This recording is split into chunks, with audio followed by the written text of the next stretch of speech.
Not a ghost. Or anything. But a little spoopy thing that happened to me as a kid. Got other stories. Shit like this happened a lot at the old place I lived at. Be me. 15 live in isolated house out in middle of the woods. Me and friends explore the woods all the time. Know them pretty well. One night. Hear a weird, loud crack sound coming from woods. Think maybe it's a tree collapsing? But it was weird, it was just one loud crack like a gunshot, but not quite. Whatever, write it off. Next day. Go in a woods. Suddenly. In an area where we've been plenty of times before, there's this huge barrel. I say barrel. But it was like the size of a small house. Rusted. Dented. Had a hole in the side of it where we could climb in. Nothing particularly interesting inside. How the kick did it get here? It was miles from any road. No markings and vegetation surrounding it to indicate it had been dragged there or anything. Slightly spooked by it at first. Eventually. Spookiness wears off, we use it as a landmark. We have parties inside it, drinking, smoking. Gets filled up with empties and cigarette butts. Graffiti the site of it, including Anon hearts Anon's first crush. One night. About 2 years later. Again, loud crack sound. Go out to the barrel the next day. It's gone, along with everything inside it. Just a big patch of bare dirt where it had been, again nothing to show it had been dragged away. Kinda sad because the barrel had become a pretty cool hangout over the past couple years, but oh well. Here's to you. Barrel bro. Wherever you are. There's so many. This is the place where I grew up, and it wasn't until I moved away that I understood just how much weird shit happened to me when I was there. When I moved away and began experiencing normal life, that I began to understand just how odd that place was. Not all necessarily paranormal either. A small non-paranormal story. In the middle of all this lush pine forest, there was this odd art that was entirely sand dunes. This isn't the only weird thing I saw happen there either. Great place for sledding when it snowed. Dad worked as an electric engineer for a company that had a manufacturing site way out in the woods for some reason. Takes us to go sledding at the sand dunes. We get there, having a ball, sledding all over the place. Come across a pond that had never been there before. Pond isn't frozen over, and it is crystal flicking clear, no plant or animal growth or mud or anything. Except for one thing, the water is slightly blue. Dad sees this and gets angry as hell. Tells us to get in the car. We go home, he makes a phone call to work to scream at someone. Tells us not to go to the sand dunes until he tells us we can. Next time we go, pond is gone. Another time. I was hiding in the woods at the edge of the sand dunes while watching black helicopters land there. Note that there was no nearby military base or really any nearby anything. Or if you want something a little more weird. Be about 12 years old. It's pouring rain outside, nighttime.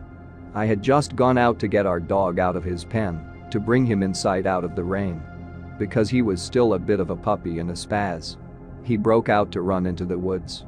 Grab flashlight, go into woods looking for him. Pretty deep in, I can hear him crashing around through the brush. Suddenly. To my left, hear some grunting noises. Almost like a pig. But more guttural. I freeze. Take a step towards the noise. Hear a loud thump as something flops through the brush. I'm kind of spooked. But I always felt safe when my dog was nearby. I figured if it was something really bad he would have seen it and started barking at it when he tore through the woods. Plus I can still hear him crashing around the woods pretty close by, so I'm not too worried. Shine my light through the brush, push some branches aside. Holy shit. It's the biggest kicking toad I have ever seen. When I say big, I don't mean just like a normally big toad. I mean that this thing was easily bigger than a raccoon. Realize the grunting sound I heard earlier was its croak. Something's off about it. It's not just a supersized toad. It doesn't look quite like the other toads I had occasionally caught. Eyes are set much further back in its head, almost near its stomach, than normal. Of course I immediately want to try to catch it. Reach my hand out for it. Opens its mouth to ree at me. Realize what else is different about it. I know a lot of toads have small nubs of teeth. This one has an entire mouth full of thin, needle-like teeth. Fall backwards in shock. Toad hops away crashing through brush. Gather my dog. Tell family about huge kicking toad I saw, they just think I must have seen a really big normal toad. Ever since then, our house was plagued with toads every summer. Literally dozens of them hopping around the yard at any given time. There was lots of things that don't necessarily make for a good story. For example, one day me and my friends, all of us, experienced not a few minutes, not an hour or so, of deja vu, an entire day that we all swore up and down had happened before. There was other weird stuff too. Electronic appliances would turn themselves on pretty often, and one microwave we had curiously remained on even after unplugged.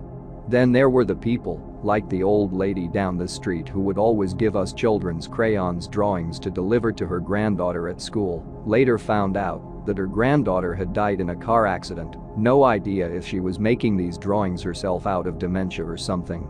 Or the time, as little kids, we found the humongous skull of some animal poking out of the ground, so big we all thought it was an elephant skull, not realizing elephants wouldn't be where we lived. Told our parents about it, and a week later it was just gone. There's one story. This was after our microwave wouldn't turn off even after unplugged. My mom was convinced our house was possessed or haunted. Dad just laughed and bought new microwave. Mom insisted that an old abandoned house, passed by it on our way to school every morning, was a center of cult activity and was causing all this. Said she had seen lights in the windows at night. So of course, me and my friends, 16 at the time, wanted to check it out at night. Because spooks. Go with two guys. Isaac and Richard. House is normal as we approach, a bit trashed. Garbage on the lawn, old wrappers and empties and shit, figure someone must have been squatting. Front door is unlocked, just stroll inside. As soon as we enter the house, feeling hits us, all of us, at the same time. Something's kicked, here. Can't explain it. Just went from sudden feeling of complete lack of worry to intense, overwhelming feeling of dread. Inside of the house is weird. Large sheets of ripped blue plastic on the ground. Looked like they had been containers for something. Like something big, sealed in plastic, that you had to rip apart to get at. Picked one up to look for a label, no label, just a barcode and the serial number. Okay, flip light switch. Electricity is on for some reason. Head into kitchen. Devoid of anything. No cabinets. No nothing, no fridge, no sink, everything's been cleared out. Sawdust and metal shavings all over the ground. Shrug. Meanwhile, Isaac's getting jittery. Alright man, we checked it out, let's get the fuck out of here. Me and David tease him about being a pussy. Head upstairs. Lights up there aren't working, so we bust out flashlights. All pretty much normal up there. Empty rooms. Some abandoned furniture. All except for one room.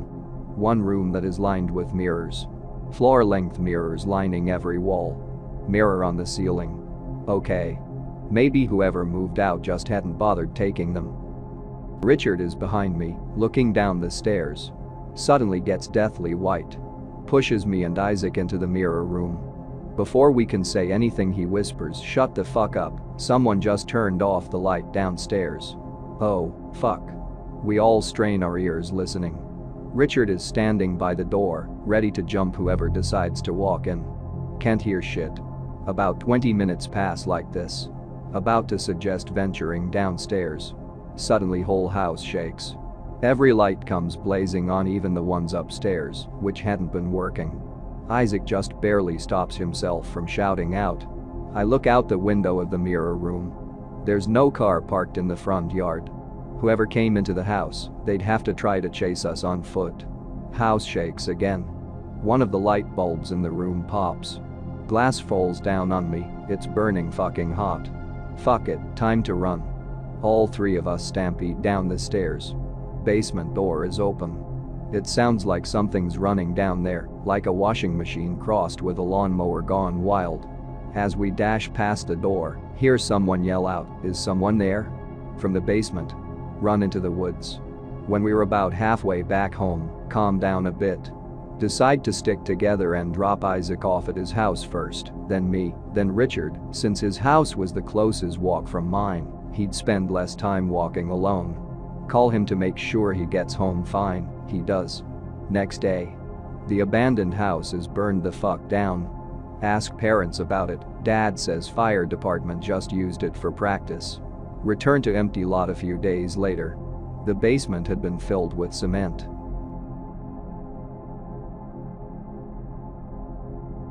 If you enjoyed this video, don't forget to subscribe.